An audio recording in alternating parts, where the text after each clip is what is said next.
Welcome back to another Souls Day episode, guys and ladies and everyone else. It's really good to have you back.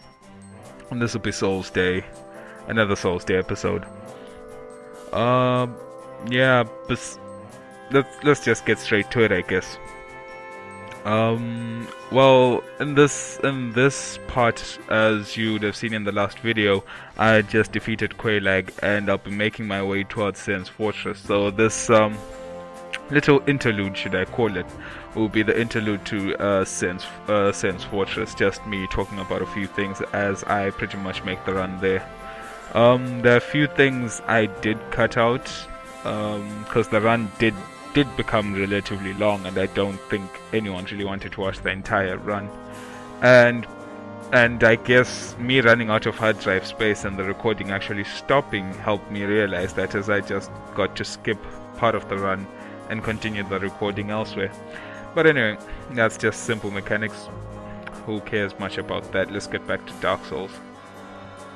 And I think Sen's Fortress as a stage sparked up a few things I would like to talk to you guys about, and that's like how in layman's terms, how I view games development as a whole, and what I think the future should be, and what I think might happen instead of like what I think it should be.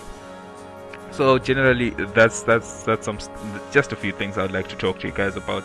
And the reason why I'm talking about stuff like games design is because, first of all, we're all looking forward to Dark Souls 2. Well, I know I am, and I guess we all play games, and it's an integrated part of our lives as well. So I like to view a few aspects of the game development companies and stuff like that, because I guess it will affect me eventually. Because I mean, if companies decide to start publishing low value gamer titles for maximum price, that will hurt me, because it's like you're spending so much money for games that aren't as good as they used to be. Just as an example of a situation. But yeah, I think talking about and criticizing and analyzing games design as a whole should be something you should keep in mind and think about, as it's relatively important if you like games, as myself. And also the reason why I decided to start talking about this now throughout the next few episodes we're gonna have in Sen's Fortress is because Sen's Fortress, in my opinion, is one of a couple of, it's got certain characteristics that really show decent level design and game development within Sen's Fortress. It's made to be slightly tricky, slightly difficult and unfair, but in a balanced way. So the different balances that came about making Sen's Fortress made it this what is known today as Sen's House of Fun. The mechanics of the venue are just intriguing for me, but we'll talk more about it when we get there. For now, let's talk about game development as a whole. So from my point of view, growing up playing a couple of games, I dare say back in 16-bit gaming, 8-bit gaming, I dare say most of those games were difficult. And the reason I say this is because, let me just get an example. I'll take Mario on the Super Nintendo, and then I will get let me think of a platforming game somewhat. Jak and Daxter. The first Jak and Daxter, not Jak 2 and Jak 3. So I'll take Mario, Jak and Daxter, and let me think of one more game off the top of my mind. Give me a second. Let me check out my Steam list. Maybe it will give me a relative idea. Oh, wow. Wow. Okay, Mirror's Edge. Okay, so we've got Mario, Jak and Daxter, and Mirror's Edge. They're not the same playstyle. Each of them have different playstyles in a sense. But then the reason why I picked it is because they have certain platforming mechanics that they all share, in terms of how you get around levels, and the whole jumping mechanics and fighting mechanics are similar, somewhat. depending on age, whatever. Hear me out. So let's take Mario for example. Yes, you could argue that it was due to the limitations of the time of consoles at the time. But for example, with Mario, if anything touched you, you died. Unless let's just assume you didn't eat the mushroom that made you the bigger size. Let's just say you're still just small Mario, where anything could kill you. So if you fall into a hole, you die. If anything touches you, you die. And if you did anything weird of that nature, pretty much it was one shot, one kill, one mistake, and that's that. You're gone. At most, two mistakes if you're big Mario, and then you get hit to small Mario, then you're liable for the one shot, right? And yes, of course, this was due to limitations, because I guess they couldn't implement too many variables, as it could have imbalanced the game, and it wouldn't have gone to the style of what Mario was supposed to be at the time. So that's why I think the mechanics work that way, and they were fair. As much as it may have been challenging and sometimes unforgiving, the mechanics did work. There was not many loops and flaws within the mechanics of the game. So that balanced it out. The limitations managed to balance themselves out, and which made for a very decent franchise of games.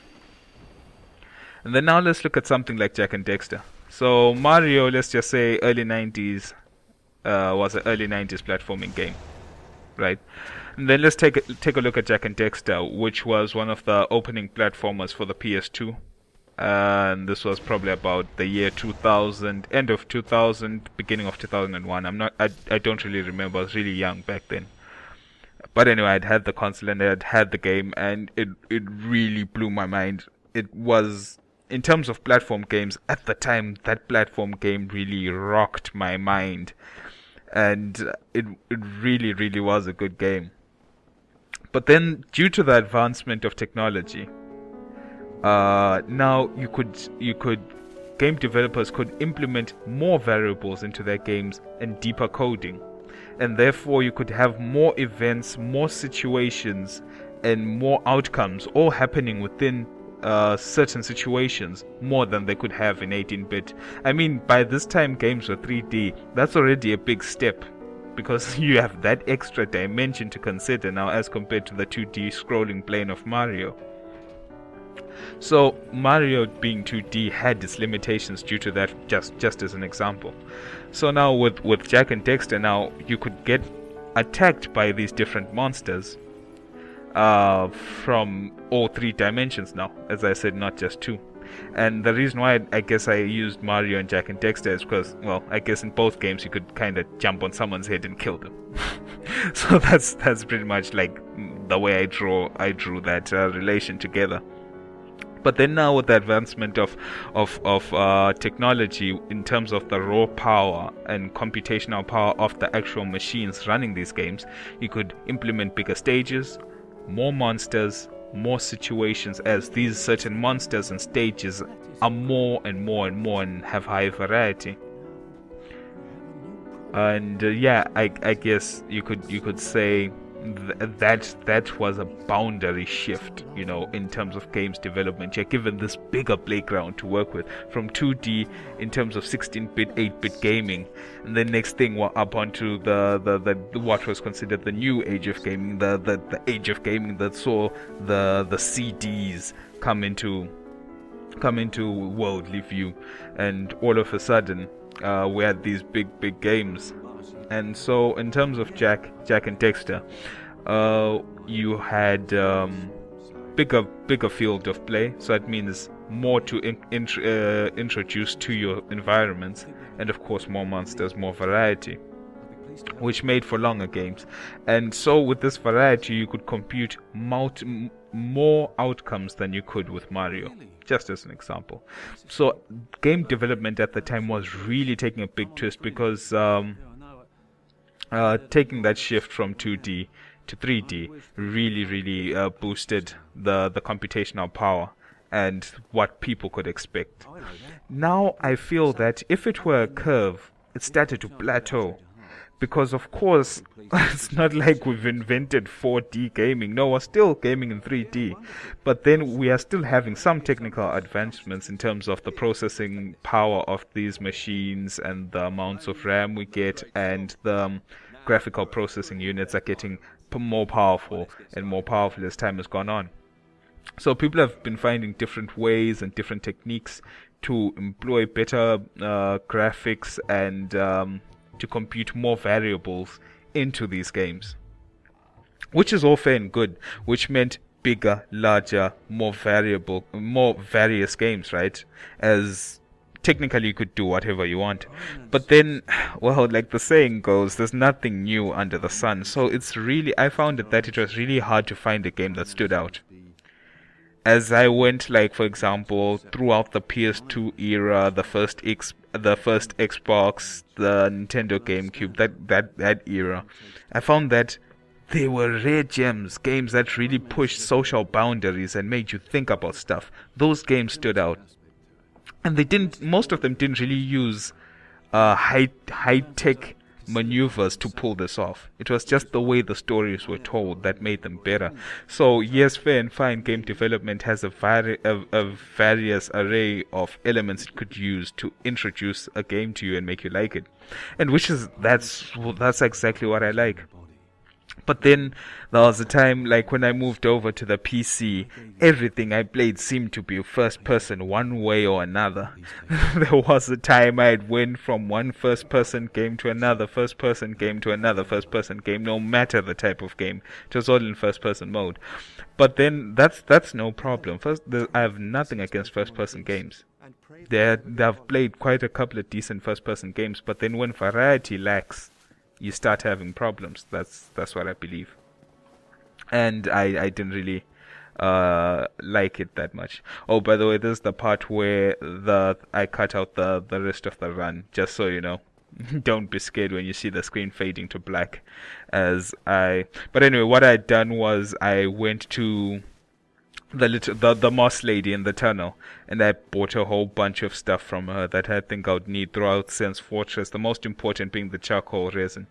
And the reason why I wanted the charcoal resin is because most monsters in Sen's Fortress are resilient to physical damage, but then I believe that fire damage does significant damage to them, I guess, as I'm not a sorcerer or a pyromancer yet, so those options are closed to me. I have no miracles or anything to perform, so the charcoal resin would have to do for now, have to suffice.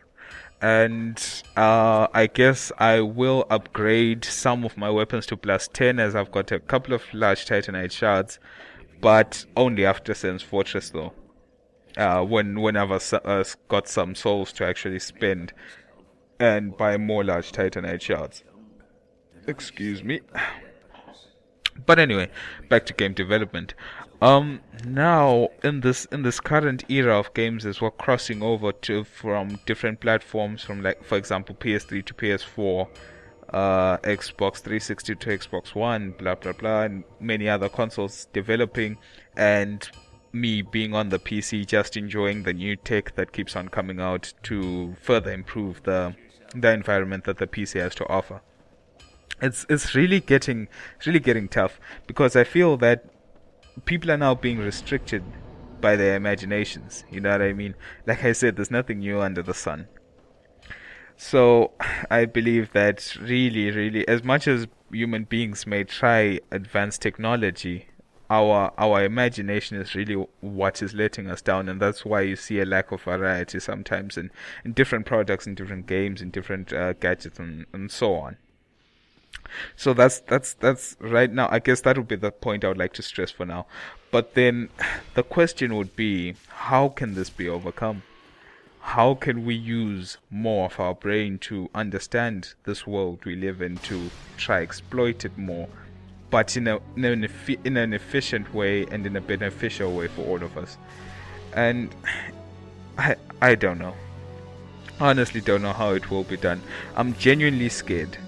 Maybe someone could argue that maybe, you're getting older, maybe you're just growing out of it. but it was such a good pastime playing all these different various games, and I would be sad to let it go. But I don't know. You could argue that you're getting older, but then I could propose a counter argument that it's not that games are made only for the young. It's just that for the young, they still haven't experienced all the different things I've experienced throughout my entire years playing games. So they will, well, you would hope that if the trend continues the way in which development has gone for, like, for example, my past, maybe let's just say 13 years of gaming experience, or let's just say 15 years of gaming experience, right?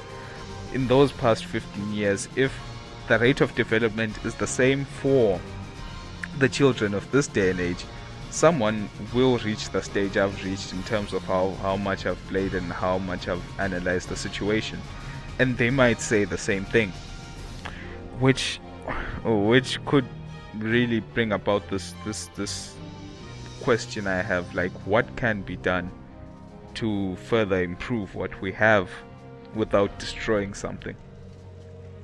And it's really a tough question, as I've seen that now most of these new gadgets and gaming devices, for example, are now relying on certain gimmicks to try sell their new thing. So for example, the Xbox One was like, yo, live streaming onto TV, live streaming onto online streams so that people can watch whatever you're streaming. Oh my god. And so much software and so much firmware and all that stuff. Nothing that actually directly involves better games. It's just extra things you can use, stuff that they're just using to fill out the sheet of paper of functions of the console. You know what I mean? It's the same with the PS4. PS4 is dope because it's better than PS4 is better than Xbox One because of we don't do all the crap things that Xbox One does, therefore we're better. You know what I mean? But then in terms of the actual gameplay and the actual games, we're still yet to actually see and experience these new games. We don't know what they have to offer. We don't know we don't know. They never said anything like, for example, these games are better because, and given us a list of pros and cons. Didn't happen. So it's really giving me a hard time. But anyway, just enjoying the view in Lodran from up on top of Sen's Fortress Gate. But anyway, guys, that was just my talk for now. Now I guess I'll see you in the next episode of Sen's Fortress, and we'll talk more about whatever I have to say. Goodbye and ciao.